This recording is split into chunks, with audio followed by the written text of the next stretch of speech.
Good morning to all. आज आप कक्षा 5 में हिंदी ग्रामर का सबसे पहला चैप्टर भाषा और व्याकरण के बारे में जानेंगे।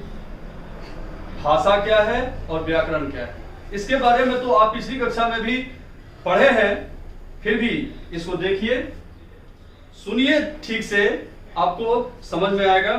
केवल मनुष्य ही भाषा का निर्माण कर उसके द्वारा भावों का आदान प्रदान करता है। यद्यपि पशु पक्षी भी आवाज करते हैं, तथापि वे भाषा का निर्माण कर अपने भावों का आदान प्रदान करने में सक्षम नहीं हैं।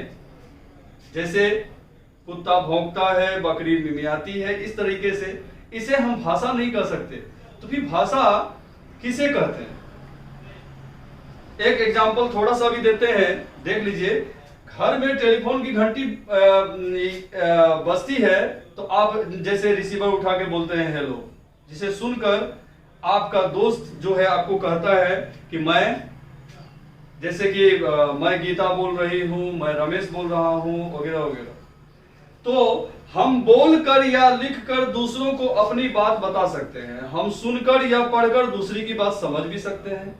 अर्थात हम दूसरों से दो तरह से अपनी बात कर सकते हैं। इसका दो माध्यम है, बोलकर या लिखकर। इसी प्रकार हम दूसरों की बात दो तरह से समझ भी सकते हैं, सुनकर या पढ़कर। ठीक है, तो विचारों को कहने या समझने को हम विचारों का आदान प्रदान करते हैं। विचारों का यह आदान प्रदान भाषा द्वारा होता है। तो अब इसका सटीक परिभाषा क्या होगा कि भाषा वह साधन है जिसके द्वारा उस भाषा के जानने वाले लोग बोलकर, सुनकर, पढ़कर या लिखकर अपने विचारों का आदान प्रदान करते हैं। अब देखिए, यदि हमारे पास भाषा ना हो तो विचारों का आदान प्रदान असंभव है, ये तो आप ही जानते हैं। अब देखिए, आगे है भाषा के कौशल। अब भाषा के कौशल क्या है? तो कौशल मुख्य रूप से 4 हैं, जैसे बोलना, सुनना, लिखना और पढ़ना। यही भाषा का 4 कौशल हो गया। जैसे अब देखिए, क्योंकि यही चारों कौशल का हमारे जीवन में बहुत उपयोगी है। आप दूसरे शब्दों में ये कह सकते हैं कि हम स्कूल में भली भांति लिखना पढ़ना सीखते हैं। व्याकरण इसमें हमारी सहायता करता है। अब देखिए, भाषा के रूप, जैसे मौखिक भाषा और लिखित भाषा। जैसे कि मौखिक हुआ जो मुंह से हम बोले, लिखित जो लिख करके दिए। तो दूसरों की बात समझने के भी 2 तरीके हैं, सुनना और पढ़ना। तो भाषा के कुल मिलाकर 2 रूप हैं। तो हम मुंह से भाषा का उच्चारण करते हैं, तो भाषा के इस रूप को हम उच्चरित मौखिक भाषा कहेंगे। उच्चरित शब्दों की ध्वनियों को निश्चित चिन्ह दिए गए हैं, इन्हें हम भाषा की लिपि कहेंगे। जैसे अब देखिए, और हम लिपि से भाषा लिखते हैं, तो यह भाषा का लिखित रूप हो गया। हर भाषा की अपनी विशेष लिपि होती है। जैसे हिंदी की हो गया देवनागरी, उर्दू का हो गया फारसी, संस्कृत का हो गया देवनागरी, अंग्रेजी का हो गया रोमन, पंजाबी का क्या होगा गुरुमुखी। तो अब व्याकरण है कि व्याकरण हमें भाषा को सही और शुद्ध ढंग से लिखना, पढ़ना और बोलना सिखाता है। अब देखिए, जैसे कोई भी वाक्य हम दिए, जैसे कोई वाक्य है, मौ खाना खाकर, खाना जाकर खाऊंगा घर। ये इसका तो कोई अर्थ नहीं निकलता, ये अर्थहीन वाक्य है जिसका कोई अर्थ ही नहीं निकले। तो हम इसको शुद्ध रूप से कैसे बोलेंगे? मैं घर जाकर खाना खाऊंगी। इसका मतलब है कि सुनने वाला भी ये अच्छी तरह समझ में आ जाएगा कि इसका सही अर्थ क्या है, ये क्या कहना चाह रही है। समझ में आ गया? आगे है कि जैसे कि आप जानते हैं कि जैसे अब व्याकरण ही हमें भाषा के शुद्ध स्वरूप का ज्ञान कराता है। अतः भाषा को शुद्ध ढंग से बोलने, पढ़ने और लिखने के लिए व्याकरण का ज्ञान अनिवार्य है। इसलिए अब देखिए, जैसे शब्द सही ना लिखा जाए तो सही अर्थ भी नहीं निकलता। जैसे मीनू कह रही है दोनों घर के बंदर चले गए, लेकिन मीनू कहना क्या चाहती है कि दोनों घर के अंदर चले गए। तो एक अक्षर गलत लिखने पर अर्थ का अनर्थ हो जाता है। जिस तरह से बोलते हैं कि मेरा पिताजी एक दफ्तर में काम करता है, तो ये अर्थहीन वाक्य हो गया। तो इसका सही वाक्य क्या होगा?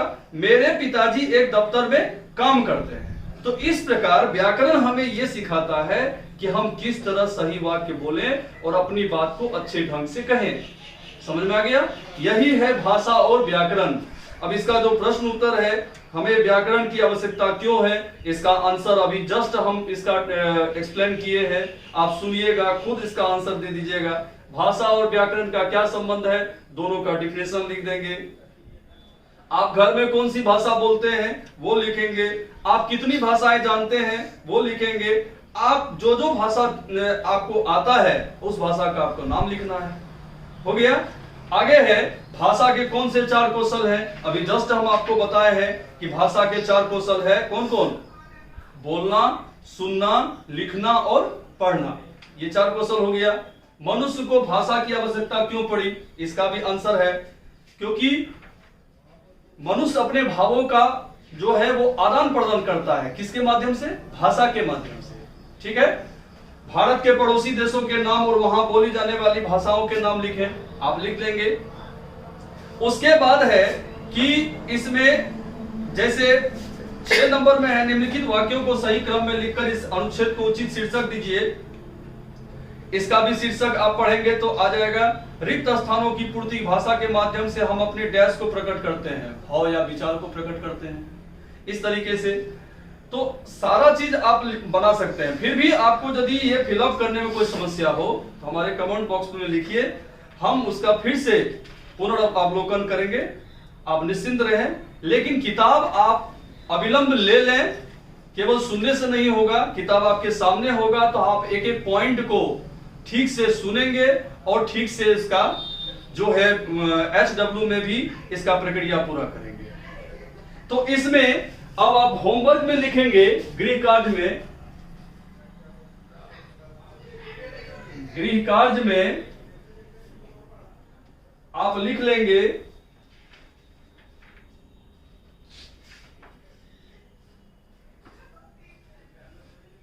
पहला लिखेंगे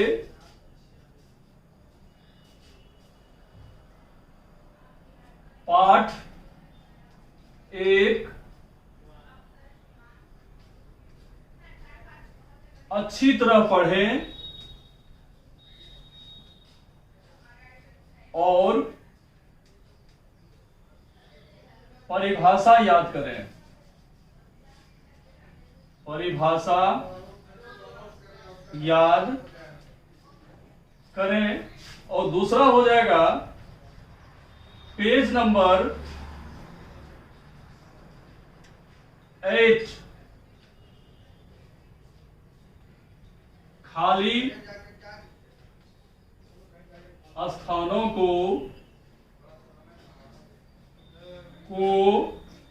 भरें। ये सारा काम आप कर सकते हैं। अभी हमने इसको विस्तार रूप से बताया है।